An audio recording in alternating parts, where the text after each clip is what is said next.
Hello everyone, it's me again, Steve Doja here. I'm not going to waste too much of your time, let's just get straight into this. Now this comes from a very, very reputable French source about Dragon Ball Sparking Zero, so I'm just going to go ahead and read it. Usually what this guy says is legit. I've seen a lot of the French community usually agree, so we're just going to go straight into exclusive news of Dragon Ball Sparking Zero. Boom. So this is all rough translated, but I will read that as best as I can. Jun Furutarani takes the reins as the producer for Dragon Ball Sparking Zero, but remains under the supervision of Ryo Mito, the producer of Dragon Ball Budokai Tenkaichi series. So the Tenkaichi series supervisor is obviously still here. He's still going to do some good work. You guys, I think he was in the Dragon Ball Super Games panel as well for Battle Hour. So we already knew he was on this. This stuff is new to us, but this stuff is old to us. But this is the new stuff. I'm talking about they're actually open to criticism and are suggesting a lot of things, like local split screen, which won't be I think it says local split screen mode isn't supposed to be available at the start rather than in the end, right? They might mean in the end of game development, but that might mean in the start, like when the game first comes out, it might not come out with it, which would be a big shame, but we'll have to see. Again, this is all rough translated, so please bear with me.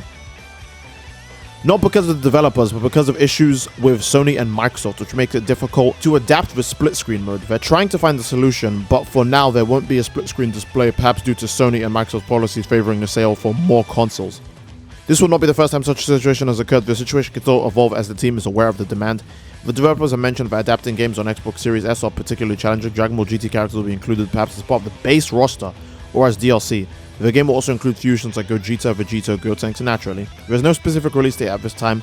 The team is working on the game and wants to avoid rushing to release an incomplete game. They are taking their time considering a late 2024 or 2025 release. I see. Our full story mode will be present following and evolving from Tenkaichi 3. The graphics have been improved compared to the trailers already seen. The graphics seem even better responding to criticism about the appearance of their hair. For example, outfits will be able to deteriorate during combat, so that's battle damage. And fights are designed to be longer than the old ones. Wow, really, huh? Okay, Tenkaichi fights could get really long. That's interesting. Ryo Mito remains the main decision maker for the project. The cover of the game is already ready and uses the style of the old drawings, potentially use of Nakatsu. Oh, so it's gonna, so if this is true, that means the game's cover will actually still have similar art style to the 1, 2, and 3 games, rather than having like a new art style, which I'm okay with that. I'm completely okay with that. That's cool to me.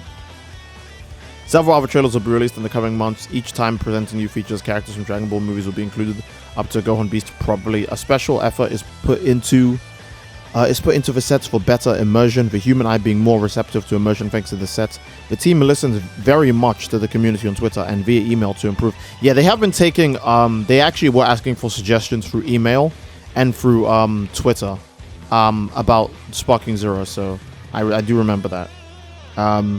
Ryo Mito asked for feedback from all over the world. Constructive criticism is particularly appreciated. I see.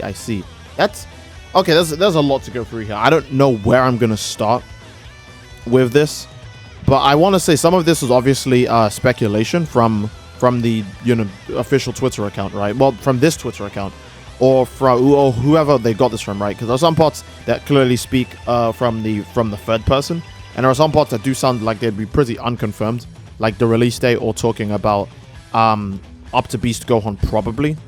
So I think certain parts are speculation, but for the most part, yeah, this is what we have. The game having no split screen to start off with is gonna suck quite a bit, because every other game did have a split screen to start off with. And obviously the main blame is going to Microsoft and Sony. And while I think this is probably true, because they really do try to push for games to not be split screen, or push for as many like multiplayer games as possible, so people can sell, so they can sell more consoles and stuff like that, right? I don't think I've actually ever seen developers blame the studios for their lack of ability to put split screen in. So I'm not sure if that part's also from the Twitter account rather than from the game developers, because that's what that feels like to me. I usually never ever see game devs be the ones to take the heat, I guess, if that makes any sense, right? I've never seen game devs go out to be like, oh yeah, it's the people who make the consoles' fault. I've never seen that, so I just thought I'd mention that, because I've never seen it. GT is at least confirmed for the game, so that's very good to know, right? Super Saiyan 4 Goku makes into the game guaranteed. That's really good to know. I would prefer, obviously, if GT was base roster rather than DLC. But they did also sell Super Saiyan 4 Vegeta, I believe, as a pre-order bonus for Dragon Ball Xenoverse 1. Which is weird, because we already got to play him for free in every other... Well, not for free, but for the game's launch price in every other Dragon Ball game. And then in Xenoverse 2, I believe there are no GT DLC characters other than... I think Baby? I think it's just Baby, because Oob is free, if I recall. I don't remember. No, Oob was not free. Game of 121. Oob was not free. But Xenoverse 1 and 2 are the only cases I can think of GT characters being like paid for. Oh, there's Dragon Ball Fighters too, but it's only GT Goku and Baby, right? GT Goku, Baby, Super Saiyan 4 Gogeta. I guess those are the most interesting ones, so that makes sense. But for Sparking Zero, since those characters were already in the prequel game, them being DLC in the sequel sounds really off to me. And they did call this a sequel. So, them being DLC sounds really, really off to me. Wouldn't it be so easy to just make characters like Beast, Gohan, and Orange Piccolo DLC? Beast, Gohan, and Orange Piccolo don't have to release with the game, because obviously a Dragon Ball game needs to, well, a modern game needs to have some sort of DLC standard, right? They always do. So, yeah, I'm just, I'd be surprised if GT characters were DLC, that's all. We also know fusions will be in the game, but I mean, like, naturally, I think fusions are, like, in every Dragon Ball game. Like, it's impossible for fusions to not be in a Dragon Ball game. With the fact that they're so big in Dragon Ball 2. So, yeah, and the team is thinking that they will try to release the game, or want to release the game, at late 2024, 2025. The game does sound more like a late 2024 game to me. Potentially 2025, but, again, it's weird to see developers, you know, just state this on their own without waiting for a release date. So again, that's probably also speculation. I don't know how much of this is concrete stuff, because, you know, a lot of misinformation can get passed around on the internet. So I'm going to assume that part is speculation too. You really don't see game developers say when they want to release a game. They just do it with the trailer, rather than just saying, yeah, you know what, I'm thinking I'll release it January 31st, 2025. Like, they never, like, really give a time frame. They're just like, wait and see for the next trailer. So I think that part is also potentially speculation, but there is a full story mode that will be coming with the game, and it is evolving from Tenkaichi Free Story mode, which is very, very cool. The game's graphics are even better, which, yeah, we did actually see that in the trailer. We did see the upgrade from Vegeta in the previous trailer to Vegeta in this trailer, and he does look way better, as well as the effects for his Galagun. They also look more insane too. And they're obviously going to address things like, you know, the hair issues, but, like, obviously, right, the game doesn't even have a release date, so naturally they will address things like that. And battle damage also make it into the game. We also saw that in the trailer. So to be fair, a lot of this is repeating from the trailer. But you know, game developers like love doing that. They act like as if we didn't see the trailer.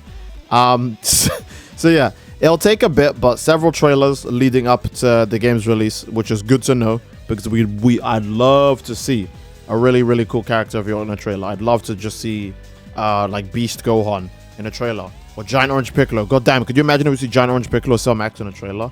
That would be so cool. Oh my goodness, and seeing certain attacks in the Sparking Zero style, that would be insane as well. But yeah, I think this is a good place to end the video. There is a shout out to Sofian Le Geek and to Yikais. I'm probably saying both of those names wrong. I'm terribly sorry if I am. And I think they're the ones who really got this information out. So that's why there's a shout out to them. But also shout out to Lorne Lemal, Lorne SSJ. Shout out to all of these people. All right, we wouldn't be able to have this information if it wasn't for them. And I think that this is a good place to end the video. If you guys enjoyed, obviously, again, please don't forget to leave a like, subscribe, to greatly support the channel. And please hit the bell, as that keeps you up to date on when I upload stuff. Otherwise, you know you might miss the new Dragon Ball news. Okay, that'll be it. Love you all. Hope you enjoyed, and I will see you all next time. Take care, and peace.